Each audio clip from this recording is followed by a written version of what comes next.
Le prochain sujet que nous devons examiner est le contenu des variables. Nous disons souvent que les variables ont ou contiennent des valeurs, mais qu'est-ce qu'elles contiennent vraiment? Pour répondre à cette simple question, nous devons à nouveau examiner les types de données prises en charge par JavaScript.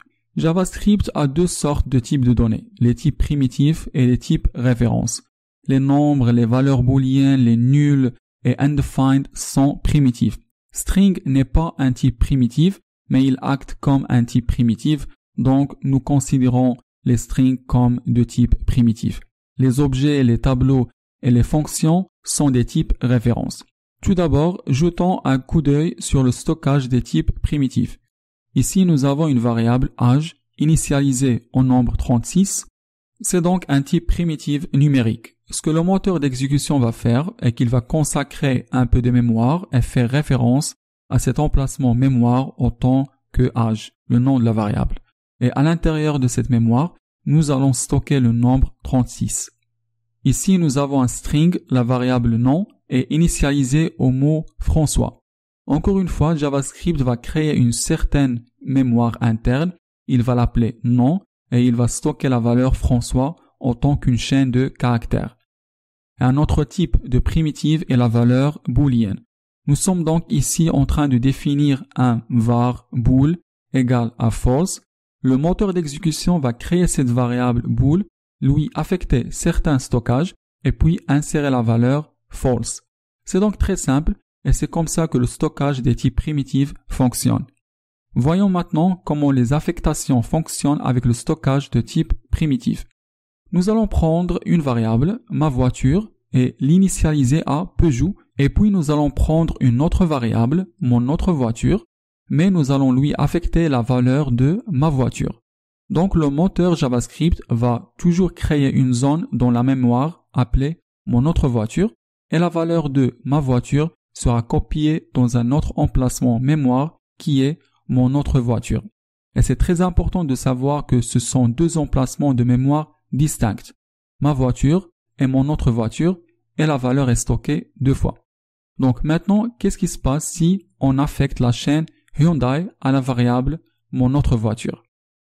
Eh bien, mon autre voiture va être anéantie et la valeur Hyundai sera stockée.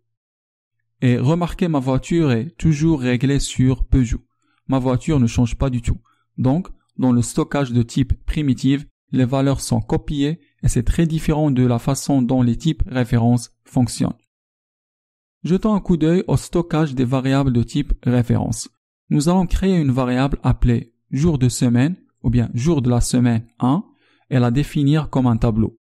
Le tableau contient tout simplement une liste de strings et JavaScript va créer un emplacement de mémoire pour jour de la semaine 1, mais il ne va pas placer un tableau là-bas, il va placer un pointeur et nous ne pouvons jamais accéder à ce pointeur en tant que développeur.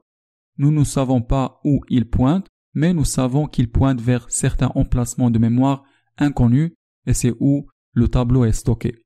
Et c'est pourquoi les tableaux, les objets, les dates, les expressions régulières ou l'un de ces types références sont appelés types références parce qu'ils contiennent une référence ou un pointeur à l'information. Maintenant, nous allons créer une nouvelle variable appelée jour de la semaine 2 et nous allons lui affecter jour de la semaine 1. Qu'est-ce que le moteur d'exécution va faire? Eh bien, il va créer un emplacement de mémoire pour jour de la semaine 2, puis il va copier le pointeur de la part de jour de la semaine 1. Il n'est donc pas en train de copier le tableau, il est simplement en train de copier un pointeur vers le tableau. Et encore une fois, ce pointeur pointe vers le même emplacement de mémoire que jour de la semaine 1. Alors, jour de la semaine 1 et jour de la semaine 2 sont tous les deux des pointeurs qui pointent vers le même emplacement de mémoire et ceux-ci sont les types références. Ils font référence au même objet. Donc maintenant, qu'est-ce qui se passe si nous définissons jour de la semaine 2 à la position 0 égale à 1?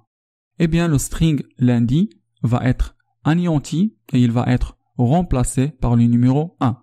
Mais maintenant, vous allez remarquer que non seulement jour de la semaine 2 à la position 0 est égal à 1, mais jour de la semaine 1 à la position 0 est aussi égal à 1. Et si c'est votre première fois que vous travaillez avec des types de données de type référence, c'est un grand problème pour un grand nombre de développeurs. Vous avez vraiment besoin de comprendre la mécanique de ceci afin de travailler avec les types références en JavaScript, que vous allez certainement faire. En changeant jour de la semaine 2 à la position 0, nous sommes aussi en train de changer jour de la semaine 1 à la position 0, puisque ces deux pointeurs pointent vers le même emplacement de mémoire par référence. Examinons certains des types références communs que nous allons utiliser en JavaScript. Les objets sont probablement les plus populaires et ils vont recevoir tout un chapitre dans cette formation. Nous avons les tableaux et nous allons examiner les tableaux dans ce chapitre plus en détail. Les dates sont un type référence commun, les expressions régulières sont des types références communs et les fonctions sont également des types références. Nous allons couvrir les fonctions beaucoup plus en détail plus tard dans la formation. Nous pouvons également utiliser certaines valeurs primitives autant que des types références si nous utilisons les emballages intégrés en JavaScript pour eux. Et nous allons jeter un coup d'œil à ce sujet un peu plus tard. Mais surtout, lorsque nous parlons de type référence, la plupart du temps, nous allons travailler avec des choses comme les objets ou les tableaux. Examinons quelques exemples des types références en action. Alors par exemple, imaginons que vous vouliez stocker quelque chose comme des noms des étudiants. Allons déclarer une variable et nous allons l'appeler étudiant. Et je vais la remplir avec des noms aléatoires. Je vais juste faire quelques-uns.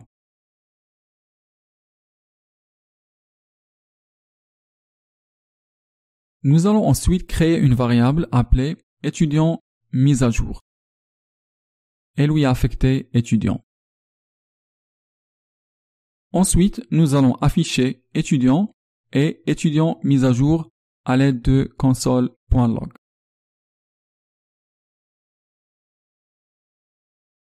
Alors, étudiant et étudiant mise à jour vont pointer vers le même objet en mémoire. Maintenant, nous allons modifier le tableau étudiant à l'index 0 au nom Victoria Henry. Donc, qu'est-ce qui arrive lorsque nous affichons étudiant mise à jour? Eh bien, il montre Victoria Henry à l'index 0. Puisque les tableaux sont des types références, étudiant mise à jour et étudiant vont pointer vers le même emplacement de mémoire. Donc, la mettre à jour du tableau étudiant a le même effet que mettre à jour le tableau étudiant mise à jour.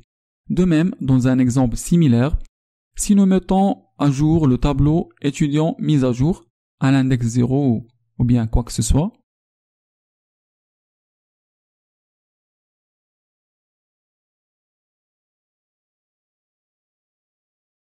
et maintenant, si nous affichons le tableau étudiant, nous obtenons Arthur Burnett à l'index 0. Alors juste parce que nous avons pris étudiant et nous l'avons affecté à étudiant mise à jour ne signifie pas que nous avons cloné le tableau. Nous venons juste de copier un pointeur vers le tableau en mémoire. Alors, mettre à jour le tableau étudiant mise à jour mettra également à jour le tableau étudiant.